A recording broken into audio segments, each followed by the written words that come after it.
Hello everyone and welcome back to another video from Gaming Basics. In this video, I'm going to show you how to install the Bubble Buzz game on your smartphone. So let's get started right away. First of all, open up the Google Play Store or the iOS App Store depending on your device. Once you open it up, simply tap on the search box and then type in Bubble Buzz and start the search.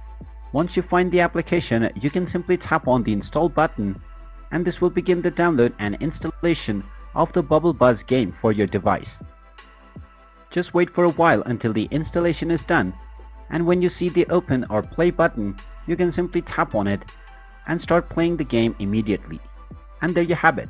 That is how easy it is to download the Bubble Buzz game on your smartphone. If you find this video helpful, make sure you hit that like button and subscribe to our channel if you haven't done so already. Also ring that notification bell to never miss another update from us. Thank you for watching and I will see you again in the next video.